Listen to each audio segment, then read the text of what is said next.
Welcome to the MuseCast, where we squeeze every last drop of inspiration out of Sunday's sermon. Welcome to the MuseCast, where we get to continue the conversation from our Sunday sermons at Woodland Hills Church. I am joined with Osheta Moore. Hey, I'm Osheta Moore, and I get to serve here at Woodland as community outreach, and I teach on the stage sometimes. Yeah, you do. And you guys, surprise, surprise, we have Dan Kent. Hello. I'm a teaching pastor here at Woodland Hills, and I do a lot of other things too. We all do all sorts of things here. We do. We do whatever needs to be done, you know? That's church That's life. the way we roll. We're all a part of the pastoral staff here at Woodland, and I don't want to speak for these guys, but I really love that we are having these conversations every week. And I'm going to assume that you guys love it too, because you're tuning in by the thousands, and there's a lot of dialogue happening. And then maybe not all thousands of you, but many of you, hundreds of you, do come to the MuseCast where we continue that conversation. So we just want to say thank you for that. Yeah. This past weekend, we got to hear from Osheta, and I'm sure you saw it, and I'm sure you were challenged and moved by it. And I just want to say, because we're assuming that you are here for these conversations and you want to learn and grow and you want to be a part of this, I just want to encourage you all to really be praying for Osheta, because anytime you step out like that in vulnerability, it's huge. Mm-hmm. And because we've been talking about the seriousness of this issue and how the absolute fact that it is principalities and powers that are at play in racial issues, that means that my friend has a target on her back, probably on her front and on both sides. So, prayer warriors, will you be praying? Pray for Osheta. That's all I'm going to say about that. Pray for our church as we continue to have these conversations. And pray for those in your life that you're having these conversations with, because we need to be covered in the Holy Spirit. Sound good to you guys? Sounds good. Awesome. Yeah. Makes me want to pray. I know. We've got to chat. I know. We had to talk. No prayer during the MuseCast. Well, Osheta, normally we have Dan summarize a sermon, but it'd be kind of weird for you to be here. Like, did he get it right? Right? Yeah. I don't know. You can fact check him. There'll be a lot of pressure on me too, just so you know. So, because we love Dan and we didn't want to put him under that pressure, we're going to have Osheta summarize your sermon from this past weekend.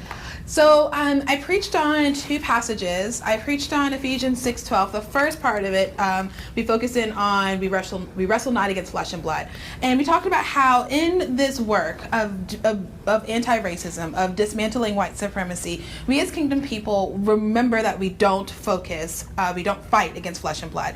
In fact, we kingdom people, we protect flesh and blood, and we do our best to honor each other. And that's for me, as I've been doing this work and as I've been engaging with this work, I've noticed that has more sustainability and has a long-term effect when we can remember that we are working together to dismantle white supremacy, to dismantle racism, as opposed to turn all of those emotions and fear and anxiety and discomfort towards each other, because those emotions and those feelings are real. Like we naturally have an emotional response to when something like racism happens, and we have to remember to turn that energy towards prayer and dismantling those systems and paying attention to those principalities and remember the people.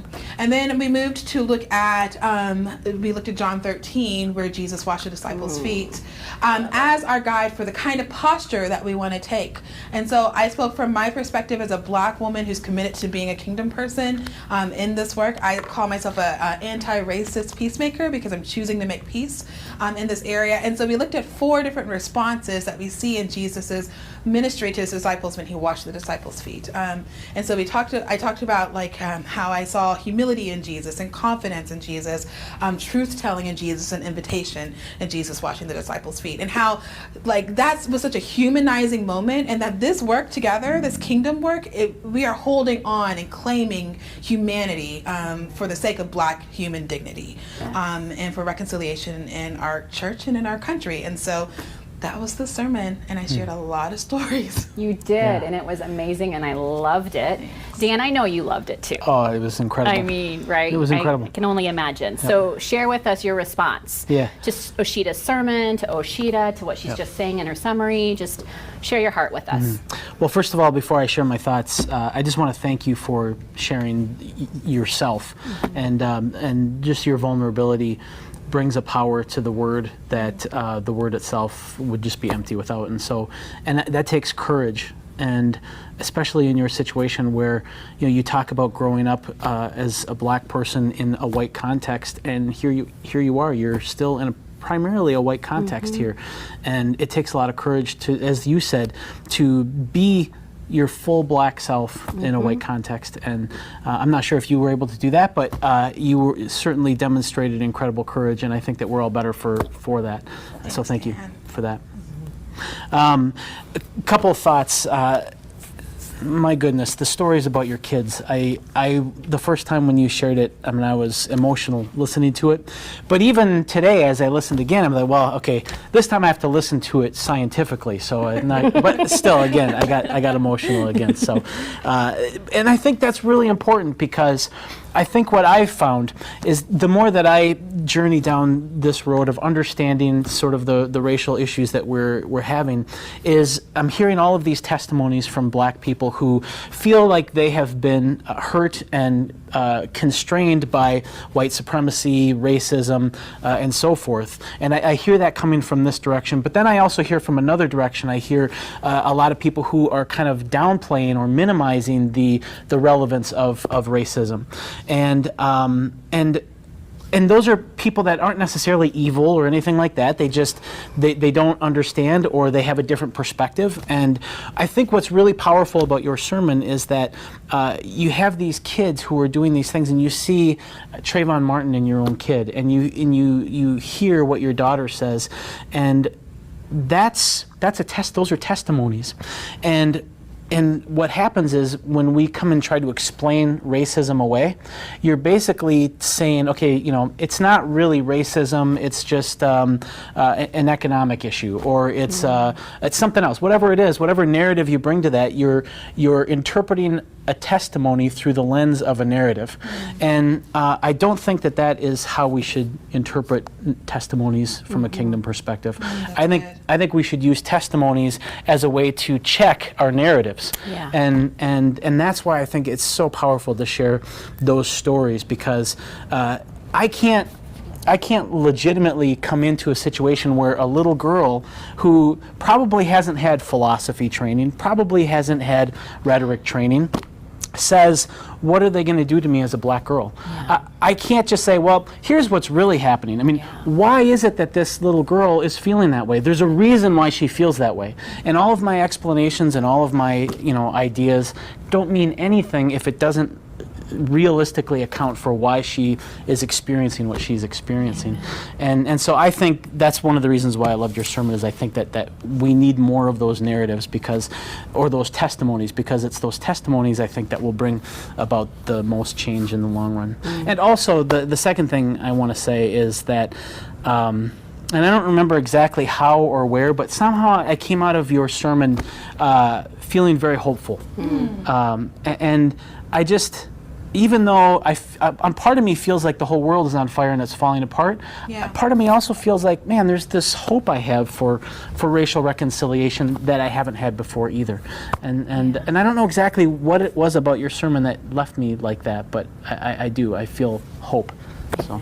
I love that. I love when you said, Dan, that these testimonies are an opportunity for us to check our narrative. Yes. That is so key, and I hope and pray that everyone watching and listening, whether it's now or 10 years down the road, take that opportunity to check their narrative. Yeah. So many things stood out to me, Osheta, but one of the things in particular was when you talked about growing up, and the people who brought you to the faith were primarily white believers in those white spaces. And Dan and I discussed that a little bit last week, the fact that I was raised in many white spaces and felt a certain amount of safety within my close circle, but it was lonely. And that's what I heard when you spoke, is the loneliness of it. Because we can know that we're loved, by other people of other races, but if you're never able to talk about how you feel, if you're never able to talk about what you're experiencing, it's a really lonely place. And so I love that you called that out and talked about that, because when we bring things out, then I feel like the enemy doesn't have as much power. Right. I was thinking about that after I preached it. I was thinking about how so much of my childhood in that church, I was wrestling, I was wrestling with loneliness, and I would say I have no friends, and those people would say well, ask so and so to do this, or let's and I didn't, because I didn't connect it to the fact that I was black in a predominantly white space. That's why I was lonely. But I was that's why I was so lonely. I loved being at church and I hated being at church at the same time. Yeah. And so that loneliness thing, that loneliness piece is so key. I don't think that white people understand that is a real emotion that we feel. Absolutely. On top of and encapsulated with everything else. Yeah. The other thing, and this is really just personally, it hit me. I don't know that it would hit everyone the same way. When you were talking about your daughter, and I don't want to say her name in case it's not okay, so that's why I'm not saying her name. But when you were talking about your daughter, and I within the last couple of weeks had a conversation with my daughter. And we've talked about, I am biracial, married to a white man, so I have white passing kids. But I had to have a conversation with my daughter, who's our youngest, and she was laughing and saying how she thought it was funny because her little group of friends, when they had finally been able to get together safely after some of the restrictions had lifted, somehow it came up about race, and they were surprised to learn that that their mom was biracial. They didn't recognize her as having as not being white. I'll just put it that way, totally white. And she's like, well, look at my mom. And they're like, oh yeah. And so she just thought that was funny. And I thought that was sweet, but I also had to take that moment to teach her that unfortunately, and she's 11, so I'm careful with what I say, but unfortunately, it won't always go that way.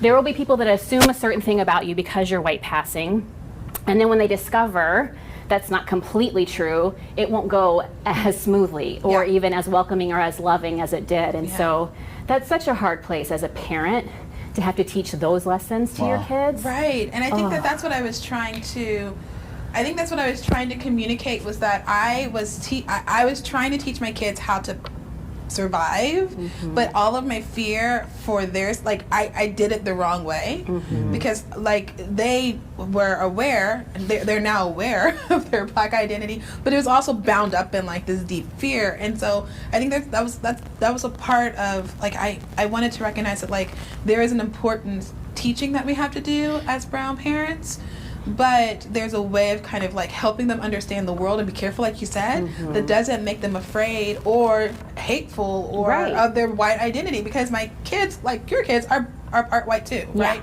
And they can't run around and be like, we hate white people. I'm right. Well, you hate part of yourself. Exactly. Right. So So as we're talking, Dan, how as you're hearing these things from mamas of color, how is that for you? First of all, let me just say about your son. I feel for him because, man, when I was a kid, I remember stealing from a convenience store, and I worried about getting caught, and I literally stole $3 worth of candy bars, and I was terrified of getting caught, but I was never afraid of being shot and killed.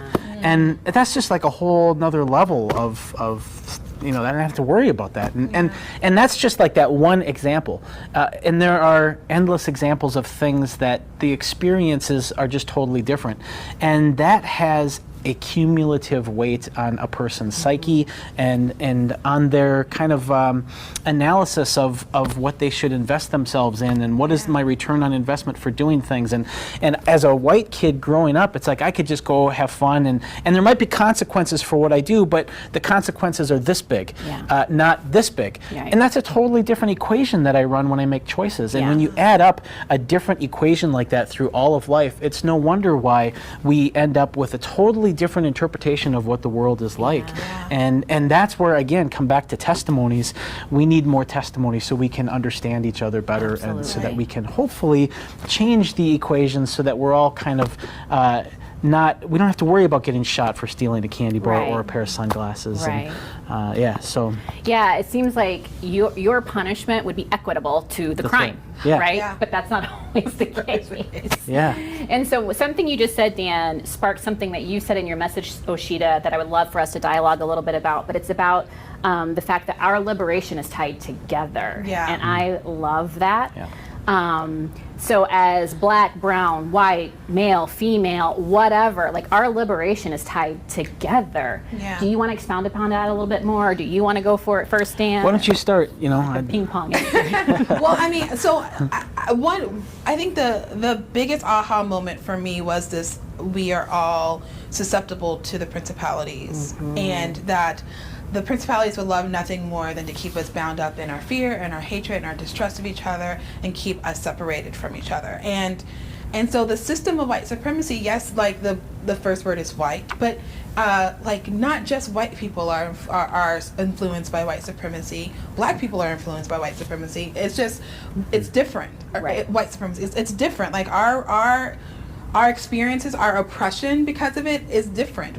And so I think it's really important for us to remember that if we are human, then we live in this broken world, that we're susceptible to the effects of that sin, of those sinful influences. And so that for me, like the first, that aha for me was like my on-ramp to empathy for recognizing that, like, okay, so when we have this conversation, I can't be like, white people are the worst, or white people are the enemy, or they're the devil, or whatever. Like, I can't do that, because they're human and they're influenced by the system too. Yeah. Like, I keep thinking about, and I know like this is a little controversial, but I keep thinking about like what has to happen to the white psyche for having to inflict that kind of violence and dehumanization to black people over and over again. What happened to white children that have to watch their parents do that? Like think about what they're passing down too. And so I think that me even getting to that place and being like, all of us, like, we're bound up. And so our liberation, if we seek the liberation of the most oppressed, like all of us will be freed. Yeah. Like we will all be set free together. And that, for me, that's the end goal. It's not that I want to overturn this policy or see this change just for the sake of that. Right. I want us all to be free, to Yeah. live in a new reality where all of us feel deeply humanized and safe. Yeah, that would be a beautiful place. And I love that you referenced MLK Jr. Like the oppressor is also oppressed, just like the oppressed are oppressed. Yeah. I mean, he said it much more eloquently, Right. as did you. But that Yeah. is so true.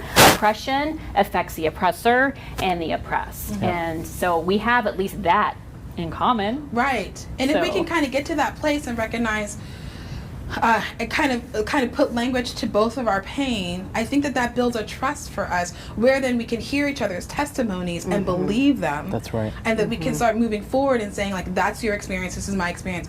Both of those are wrong. Like, how do we create a better future? How do we do things better together? And I think that is what, like, that's what the enemy least wants to see. Absolutely. Like that 100% does not want to see us unified Right. and on mission together. Because Right. if we think about racial, like, systemic brokenness or white supremacy or racism, you think about it is a deeply relational brokenness Yeah. from the beginning. And so I feel like the ends must be within the means.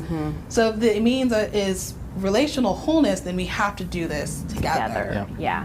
And I think we said that last week too, like the great divide, like that is like to me, like the ultimate like sin of just division. Yeah. Right? Us against God and us against one another. Yeah. Dan, I know you have some thoughts on this. I do. And he's chomping at I the am. bit. Totally. Thank you totally. for being patient. Yes. Well, first of all, I had this encounter. Sometimes you like read the Bible and you just like get hit by a verse. Yeah. And sometimes the verse, like on the face of it, it just doesn't seem like that big of a deal.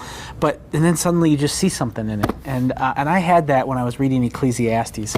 And I'm sort of a closet nihilist, and so I love Ecclesiastes, and Ecclesiastes 4 verses 1 through 4, Solomon, assuming Solomon wrote Ecclesiastes, he's looking at the oppression in the world, and he says, "For I have seen the tears of the oppressed, and they had no comforter," and he's warning that the oppressed have no comforter. But then he says, "And their oppressor also has no comforter. And which implies that the oppressor has some type of spiritual discomfort there. And the fact that the Bible captures that both the oppressor and the oppressed have this deep discomfort, it just really struck me like we are inevitably in this together, and the only way out is together. We can't, if you have oppression, you have this fundamental separation, like this profound sense of separation. You have to create a really profound sense of separation in order to oppress a brother or a sister. And so you can't heal that with more separation. Right. The only way to heal that is through togetherness. And the second part of that passage that I really loved is and it's so dark, but it's also hopeful. Let me just say, you've confessed that you stole a bunch of candy. That's right. And you're a nihilist. Yeah, serious. Yeah. Maybe pray for Dan as well. It's sometimes you have to go dark before you see the light. That's true. Okay. That's true. All right. Okay. So then Solomon says that I saw the tears of the oppressor and they had no comforter. Power is on the side of the oppressor and they had no comforter. And I declared that the dead who had already died are happier than the living who are still alive. But even better than both is he who has not yet been, who has not yet seen the evil that is done under the sun. Solomon is saying oppression and the violence that we do in order to maintain oppression in this world is so bad that it's better to not even be born than to experience this. And what that did for me, and this is the hopeful part, what that says to me is that God wants nothing to do with this oppression. Yeah. This is not part of God's plan. This is not part of his will. This is not something that God is using for anything. He can use it, I hope. Gosh, I hope he can use it for something. Yeah. But it is something that we have to fight against because it is against God, and God wants nothing to do with it. Yeah. And I think that he's calling us into a fight for this together. And I think maybe that's part of why I'm hopeful, because I see more of that. Yeah, it feels like conversations are happening more. Activism is happening more. People are getting real with stuff, and so I think that is room to be hopeful. I think you're rubbing off on me, Dan, because when you were talking about that scripture, I was immediately thinking of, we've heard stories about the slave ships that came over and people that jumped because they figured death is better than bondage or whatever was waiting for them on the other side. And so that is just a very sobering thought. However, we do have hope in Jesus, and sometimes that's the only place we can put it because as humans we tend to louse it up. The other thing I think is important as we're talking about this togetherness and this liberation together is that once you experience freedom, I think it's a great disservice to just walk in that on your own. I think in turn we need to turn around and then help someone else out of their oppression, help them to gain their freedom. Right. So. Yeah. Oh, I want to say, I don't want to miss this. Do it. I just, in terms of a practical thing. Yeah. I think that we all have a narrative. We all have an explanation for why things are the way that they are. And I think when I've done the best in this whole issue is when I have acknowledged my explanation for things, but never let that dictate over somebody's testimony. I mean, my friend has a daughter who is afraid that she's going to be killed. Why is that? And so I think when you were talking about humility, I think part of being humble in all of this is to just kind of put the reins on your explanations and your theories, and just listen to testimonies and do more of that than trying to explain things away. Because especially if you are on the side of the oppressor, because we have all sorts of built-in incentives to explain away the suffering that our brothers and sisters are having. And humility means just putting those explanations on hold and just having a receptive spirit and listening to testimonies.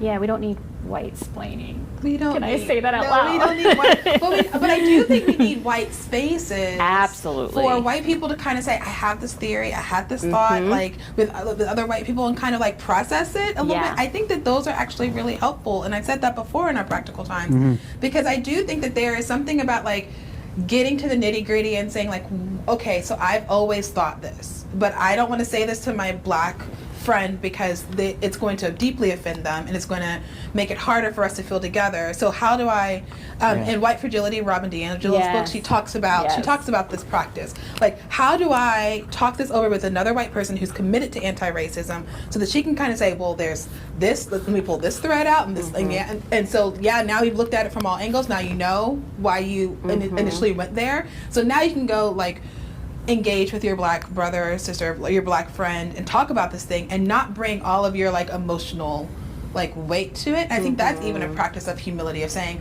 I got to work through this because I've got to love my black friend well, and I can't love them well if I bring all of my emotions and all of that to them.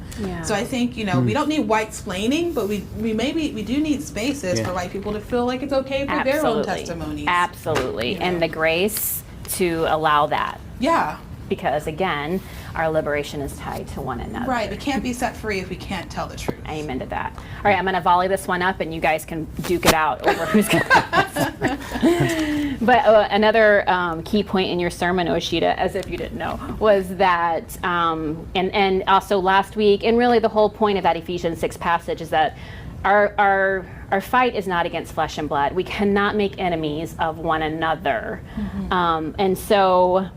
That is so easy to quote that scripture and to kind of have that mindset, but when it gets down to racial issues, it becomes a little less easy, quite honestly. You always challenge and encourage me when you speak like this, because at times I'm just like, I don't want to embrace and love when I feel like something is so very wrong. It's hard, but that's what we're so called to do. And in a very real moment, I'm just going to say, like, one of the most tangible ways that I've been challenged by Ephesians 6 and from your sermon and our series and things that you have said, Dan, is we in the world of social media, we see things that we never would have seen before. And there was this popular little thing called being a Karen. Oh, yeah. And at first I would get angry because of what they were doing. And that's just it's an overgeneralization of, typically we've seen white folks call the police on black folks for just nonsensical things, and a lot of times it's been a white woman. And so, and it can be very dangerous. So it is serious. But now people are like creating little social accounts about it and little hashtags and memes and all, and I could laugh because it kind of makes me feel like things aren't so dire, but that's not okay. I think the thing with that, because I get that too, the memes and the hashtags and the kind of calling out a white woman who is really like fully living into her white supremacy, like her like white privilege, that's a better way of saying it.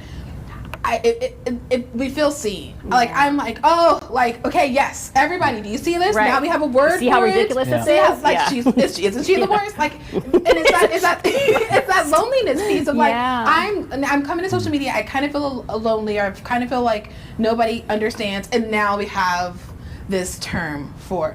But like, I've had to do the same work of like, okay, so.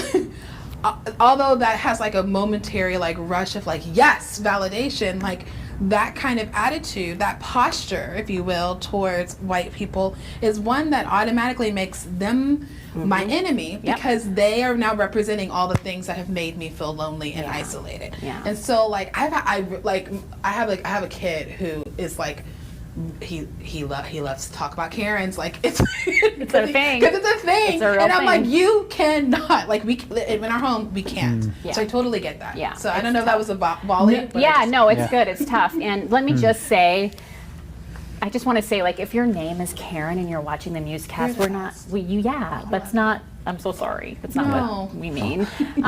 We had when I worked with youth, worked with troubled youth, and one of the things that I learned early on is that, you know, kids will do things to try to be funny, and it's totally inappropriate. And some staff would come in and they would, you know, chastise the kid and say, that's not funny.